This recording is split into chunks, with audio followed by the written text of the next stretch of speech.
Welcome, welcome, welcome. It's Speedify Live Office Hours. I'm Alex. This is Kevin. Hello.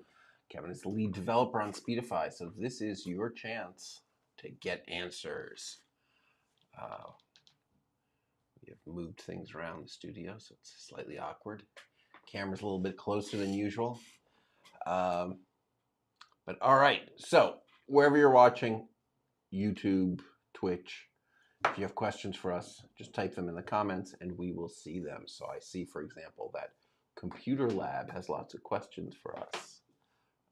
He commented, they, on YouTube. Fantastic.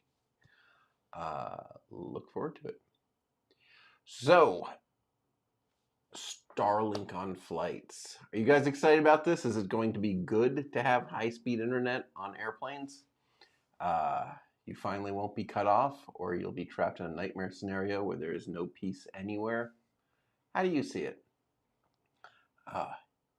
Interesting details we get into it is that United Airlines has paused their rollout.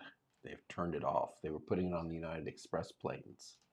The little ones, which you would think aren't the ones that need it, but it turns out they're the ones they can most easily play around.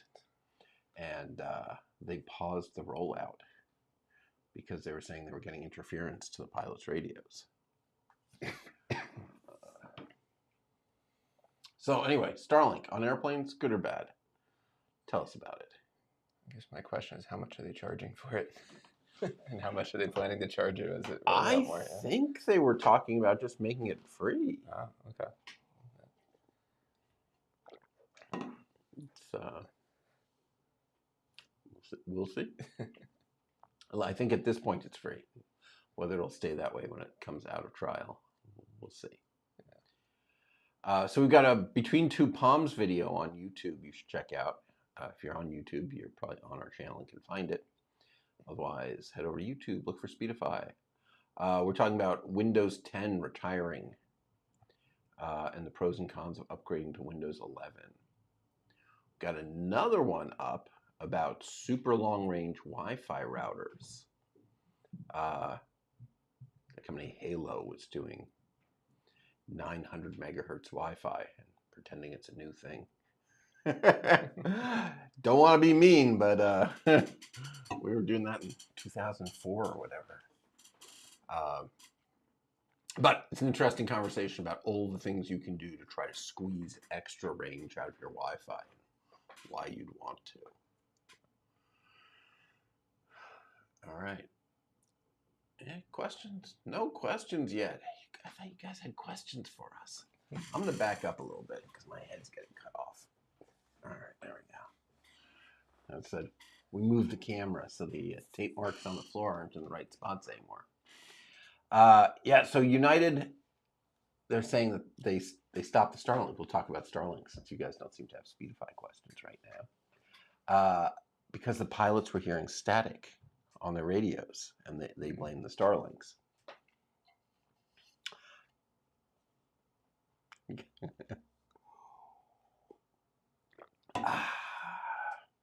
So you might wonder, what kind of radios were they using? I don't know. Why don't you tell me, Alex? It seems like you know. Of course I do.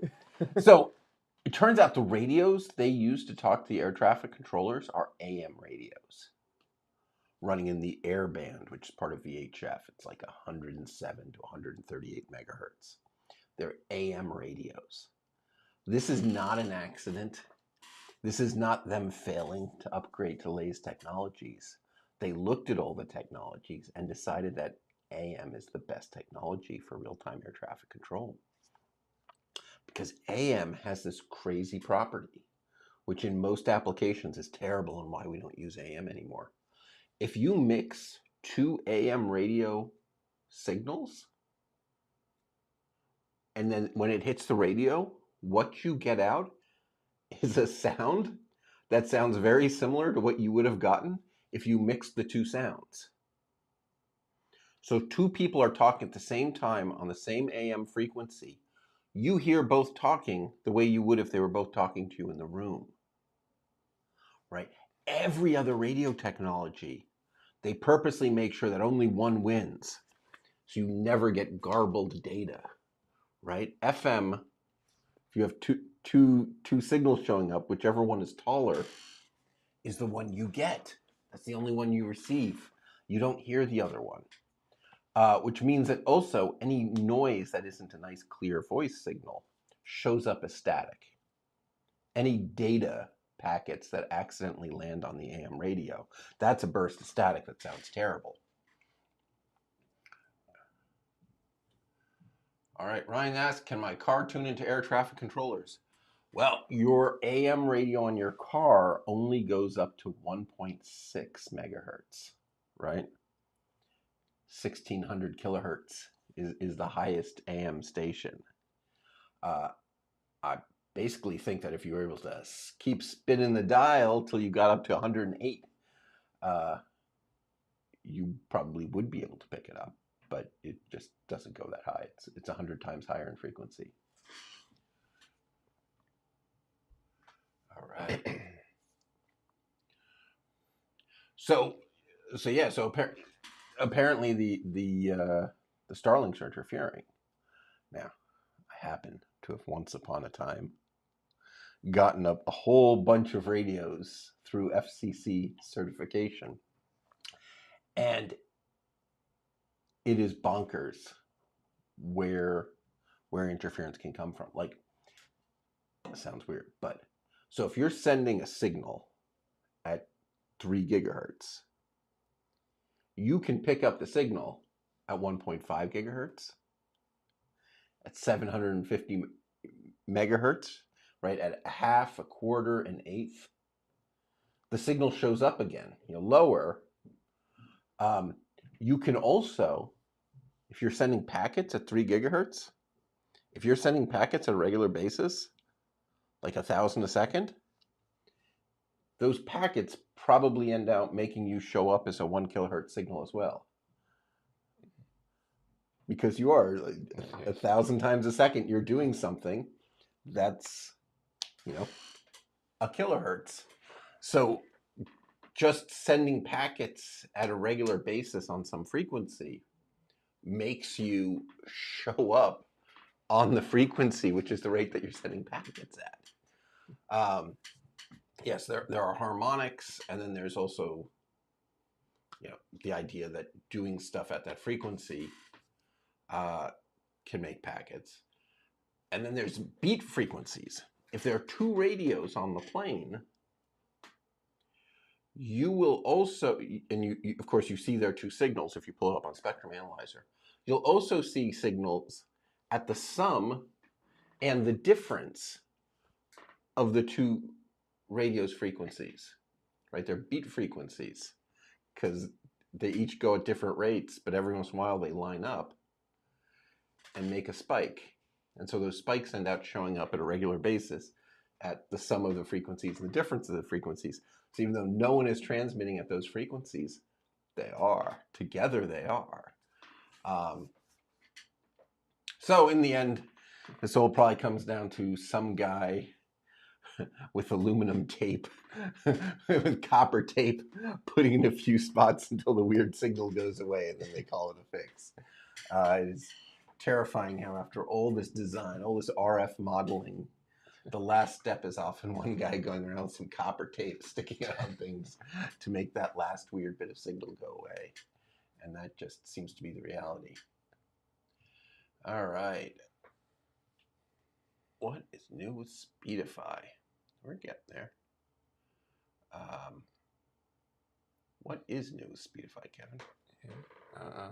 Lately we've been doing a lot of work on Speedify on routers, making lots of improvements there. So more new stuff coming for Speedify on routers. But it is available and working on routers now. And we have OpenWRT support. We have the MIRI bonding router that Speedify comes packaged on.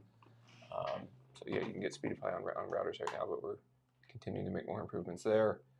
Our most recent releases, we had more enhanced statistics from Starlink dishes. So Speedify can, if you're connected to Starlink dishes, Speedify can reach out and ask the Starlink dish for all sorts of interesting stats about whether it needs software updates and how much it's sending and receiving right now and what the dish thinks the latency is. And so you can see lots of interesting statistics, particularly if you're connected to multiple Starlinks.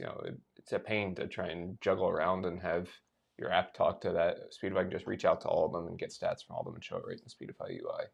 So it's a useful enhancement. We had some people tell us that that's very useful. Some of the different alerts that pop out of the Starlink dishes letting them know there's a problem. Speedify will display that stuff. Can it work on any router? So not any router, but we have OpenWRT support for certain architectures,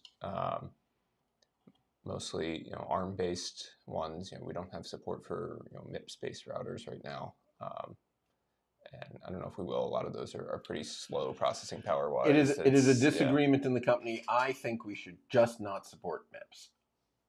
MIPS routers are not as fast as ARM routers, and people who are using Speedify expect it to be fast. And I don't want to explain this because it's your router, not us.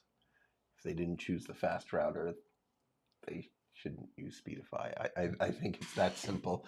And us trying to make it as fast as we can for those people on MIPS, I think we're wasting everybody's time, not just our time, but the people who try to use it. That's my feeling. Other people say, oh, we can make it work. We should make it work. But yeah, if you have a device with ARM or x86, if you happen to have a router running x86, those are kind of rare, I guess. But there are some devices like that. With OpenWRT, you can run it on that. It is possible to run Speedify on other Linux devices and have it act as a router as well. But yeah, there's lots of, the GLINet travel routers are pretty nice. If you want a router to carry around with you to have Speedify on, that's definitely nice.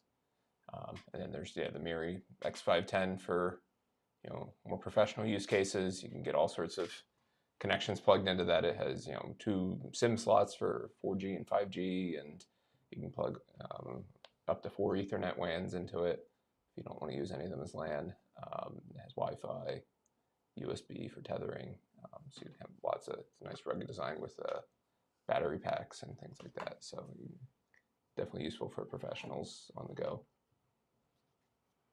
Nice. Let's see. We got the jitter buffer in there, although it's a command line interface only. We need to get the user interface in there. For those who want absolutely consistent latency, who want no jitter, we have a jitter buffer feature where you can mark certain traffic, like certain port numbers, to be jitter buffered. Then we actually add latency to it. And then if the packet arrives late, we don't need to add any latency to it. And so what you get is this absolutely consistent, no bumps in latency at all. Not great for real-time calls when you're doing a video conference zone, you're both talking. But for a live stream like this, actually, we're not using it, are we? I don't think we're using it. I don't think we turned it on. We'll do it next week. I think that if we added an extra 1/10 of a second between when we spoke and when you saw it, you'd never notice because you respond by text. I think there's often a minute now between when we say things and when it streams to your screen, then you decide what to say and type it up. So who would notice an extra 100 milliseconds, but would hide any glitches? So, yeah, whoa, let's show Speedify on this computer right now.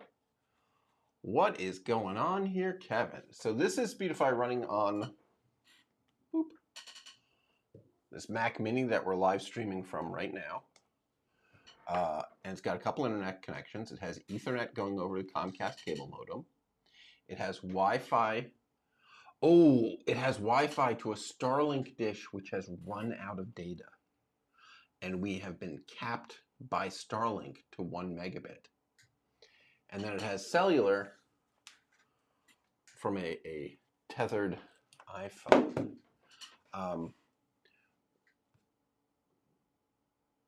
Why don't I change the priority on the Starlink that I know is not working to backup? So we have different priorities, right? And I think you just saw the list.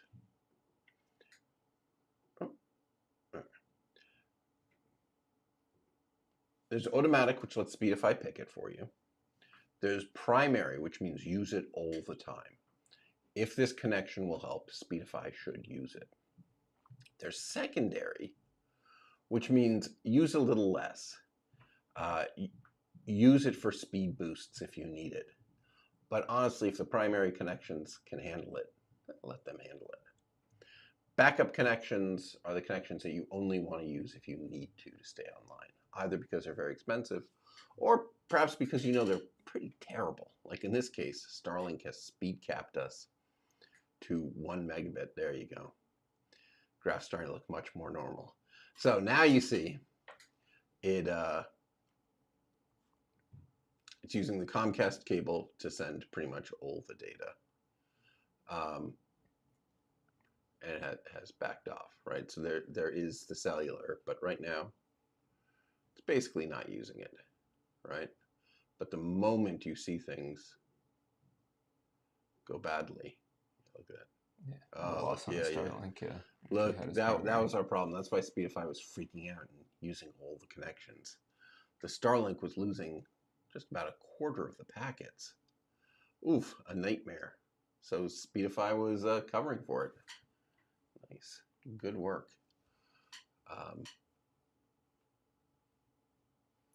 And one more thing. Down here, you can see the live streams. Speedify automatically recognizes high priority traffic. In this case, our stream to YouTube Live and our stream to Twitch, right? And so it's applying quality of service to them and making sure they go through, right? It's a Mac in the background. If the App Store decides to upgrade some apps or something, Speedify, it'll let their packets through, but only after it let the live streams packets through. It knows YouTube and Twitch first on the outgoing, and then if there's extra bandwidth, it would be okay to let it do something. All right, Ryan's saying that he thinks it's 20 to 30 seconds of delay right now from the moment we say something to the time it live streams, makes it all the way to your computers. I kind of thought it was less. I'm not doing it now, but last week I actually had the YouTube up, and I was. It's a totally weird thing to be watching yourself with a delay. I thought it was less of a delay than that. Yeah, different streaming services definitely have different options, and there's low latency streaming and things like that. But sometimes even the low latency streaming, it's like, within 5 seconds or something. It's not what I would consider low latency, but you are obsessed with latency. Yeah. All right, guys. Hey, chat. Seriously, we are here to answer your questions. You have questions, type them in the YouTube or Twitch comments, and we will answer them. It's just Ryan. I love Ryan. But normally you guys are chatting away, asking us all sorts of technical questions about Speedify and often just other stuff. And you seem very quiet today. It seems like there are people watching. All right. Yeah, so next time we're live is next Wednesday, same time. The current version of Speedify is 15.6.4. If you're on anything earlier, you should probably update. Yeah, we kind of got in a funny thing after each of those little point whatever releases were pretty good. We fixed a few bugs and added one tiny feature that was so small it didn't seem worth bumping the number. And so just every week for a while we were doing a release. 15.6, 15.6.1, 15.6.2, 16.6.3. By the time we're up to 0.4, I mean, at some point we should have bumped it to 15.7. Yeah.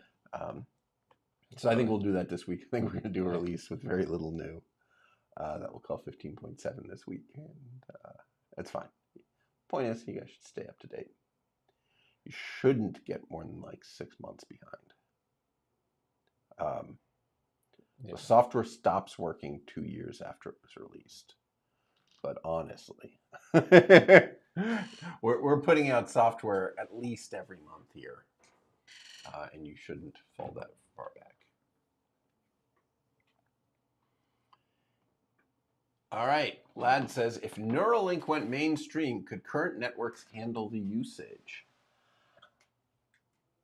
I have no idea what kind of bandwidth whatever Neuralink uses.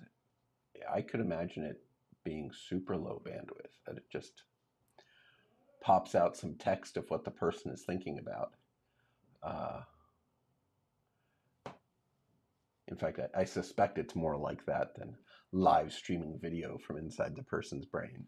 Right? It's just a couple little pins picking up what neurons are saying. But I don't know anything about it. Yeah, But, I don't know. when I was in college, we did an exercise to calculate the total bandwidth of the human brain. And I feel like it was tens of gigabits, which seemed like a big number at the time, but every year, we're getting closer. Now, I don't know if that was a long time ago, and people know a lot more about brains now. But like, I don't know, I want to say the eyes are 8 gigabits per second or something streaming to the brain, and then everything else is like a gigabit. All right, I run this passport, and they are awesome, by the way. But since you want questions, here you go. I use Speedify and Raspberry Pi 5 and connected 2 cellular hotspots to it through USB 3. All right, good start. Raspberry Pi 5s, they are good. They have nice, fast processors that have the hardware acceleration that Speedify is able to take care of. You know, I put it on my 950 megabit internet connection and ran a speed test and got like 905 megabits. You know, close and like it's fast. So yeah. But yeah, I mean, the one common concern with plugging a bunch of USB devices into a Pi 5 is the power usage. So yeah, one, making sure that you're using a supported, power adapter. But if you have lots of USB devices, consider maybe a USB externally powered hub so that it's not drawing power for the USB devices from the Pi itself. Since the recent update to Raspberry Pi OS, the hotspots are no longer recognized and won't connect, or Speedify recognize them. Yeah, I remember this person coming into support, and yeah, we couldn't figure out what was going on. I mean, it seemed like something at the OS level wasn't recognizing them anymore. I don't know. We have a Raspberry Pi sitting. Yeah, I don't think we have the USB hotspots this person has, though. Yeah. But yeah, I mean, tethering phones and stuff has worked fine for us, but yeah, we haven't reproduced any issues. But whatever model he has of USB modems or hotspots, something's not working with the latest Raspberry Pi update. I don't know. I don't know what it is. Trying to figure it out. Yeah, in the past, for specific devices, we've discovered packages we needed to add. Right. Yeah, it's possible. Yeah, there's an additional package. Mux D, and underneath it, it's got 20 different packages to support different devices.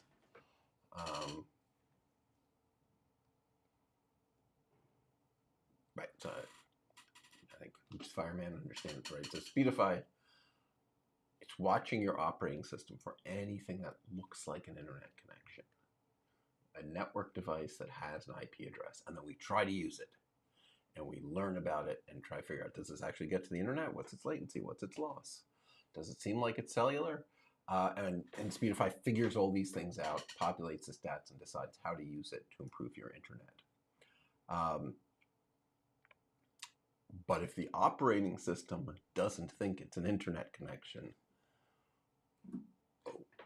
we don't see it at all, right? That's the level that Speedify lives at. Yeah, well, can you tell us what kind of device it is? Your hotspots?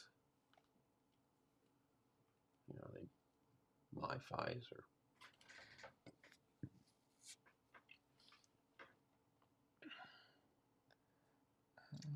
AVM Live. There's another question from Sean up there about bypass stuff. Here we go. Sean says, regarding bypass, I see on YouTube can be... Sorry. You read the question. All right. Regarding bypass, I see YouTube can be bypassed. Do you lose benefits by bypassing? What does bypass actually do? So what bypassing means is that Speedify will not send it through the VPN tunnel to the VPN server. Basically, it'll send it directly out of one of your internet connections. So yeah, you're losing any of the benefit of going through Speedify, any of the bonding or protection that Speedify has of traffic. going through the VPN server. You lose all that. The benefit is the traffic going to the server on the internet doesn't appear to come from the VPN server. And with certain services, most often it's banks and certain streaming services and things like that. They don't like traffic coming from VPN servers and they reject it. So bypassing is our way of you let that traffic go normally out your internet connection as if you weren't using Speedify, so that service can still work and all your other traffic can still go through Speedify and get the benefits. But you're not getting any of the normal protections and benefits out of Speedify. So if YouTube is working for you through Speedify, then I recommend just leaving the bypass off, letting it go through Speedify. But we had certain cases where certain people were seeing YouTube get blocked from some of our VPN servers. YouTube had some strict rules and was rejecting some of our VPN servers. So we added the bypass option for people seeing that issue. If the servers they were using weren't allowing it, then they could bypass it and we still use YouTube normally out their internet connection.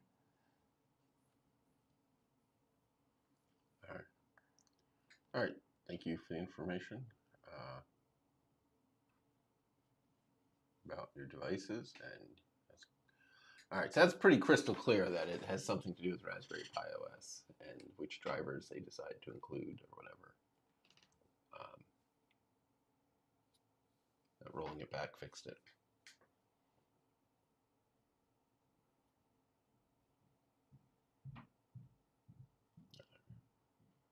There we go, the actual part number. Are you able to set up bypass for networks? I have some VPNs connected on my router. Am I able to set up bypasses for some network subnets? So you can set up bypass based on IPs, but it's the destination IP that you're talking to. So we don't have support for, say particular yet. We're planning on saying like this particular client device or this particular source IP, bypass that. But if you're talking to a particular destination, you can say, and like your VPN server, the IP that you're talking to, you can tell Speedify to bypass that, and it'll go around. Speedify won't go through the VPN. Currently, that stuff is only available through the command line interface, though.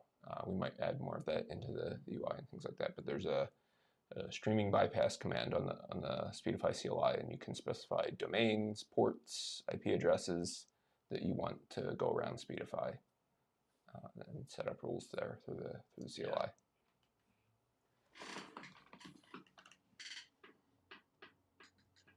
Perdell says that sort of bypass for networks sounds like a job for Linux policy routing.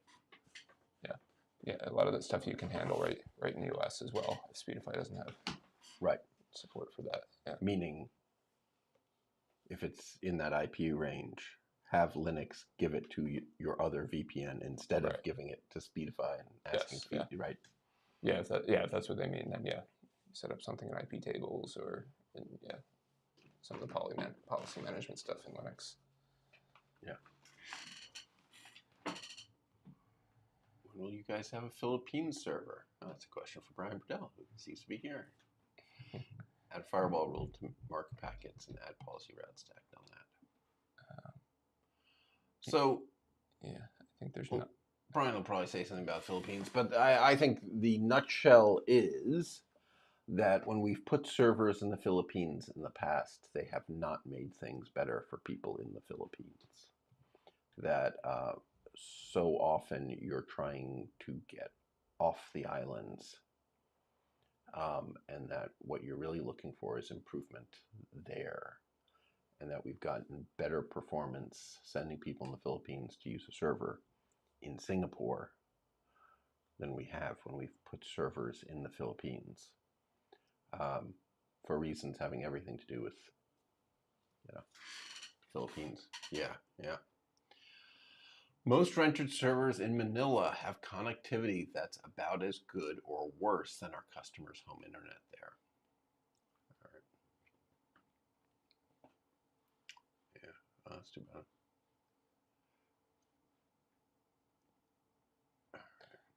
In most places, we can get servers with nice low latency 5 gigabits up and down, but not in Manila. So, more technical version of what I said. Yeah. getting the speed servers and trying to figure out where to find servers for reasonable prices that actually make people's internet better can be tricky. For me, putting a server in Manila drastically improved gameplay on Minecraft and Raft. i.e. the person playing from the Philippines to a Singapore or Hong Kong server had a lot of packet loss, but not when the server was in Manila.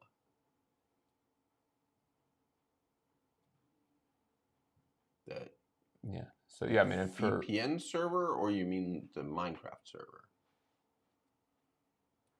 I'm confused. Yeah, but I would say, yeah, I mean, if you're running just, you know, a specific server for a game or whatever that doesn't require a ton of bandwidth, then yeah, that type of thing might work. But for the type of server that we need for VPN services, running a whole bunch of traffic through it, we're not able to find anything that suits our needs, at least within our cost. I don't know if there's very expensive options or not, but within the cost that we're willing to pay. Yeah. Yeah, it's interesting. Customers in Africa, right? They don't want servers in Africa. They want servers in Europe. All their traffic is going there anyway. All right. I could see a local server helping with some things like gaming, but the speeds we've got have been too low for us to put it as a public speed server for everyone. Right. So you actually put a server he's connected to in Manila, right? Yeah. So we see where that would be good. But too many of the other things, you know, YouTube and Netflix and Facebook don't have servers in Manila, I think is the issue. Which is why I asked about Speedify, because seeing it myself, that place gets server in Manila helps the Philippines. Yeah, we are working on, have nothing to announce, self-hosted servers. The idea that you could get a VPS and put a Speedify server on it, and have a server for you and your friends in Manila. We are trying to get there. There are people working on it at this second, but it's a surprisingly big project. So, ooh, that would be awesome. Yeah. So that's where we're trying to go with it. Makes sense. We'll keep looking. If you have any suggestions on providers, let us know. All right.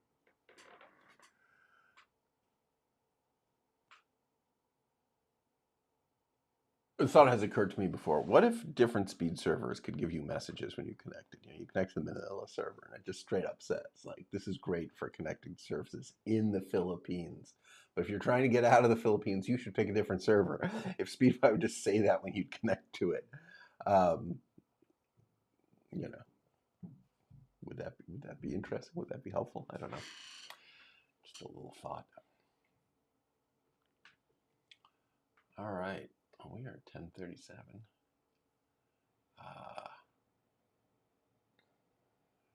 All right. Well, I think we've answered the questions we can answer here. All right, folks. Thanks for tuning in. Appreciate all of you taking time out of your very busy days. Appreciate you, Kevin. All right. No problems so far. All right. Brian and Rai are discussing servers. It's a wrap. Let's order lunch. Yay, Speedify Babs. She knows where my heart is. All right. Any last words, Kevin? No, I think we're good. All right. Thanks, everybody. We'll see you all online.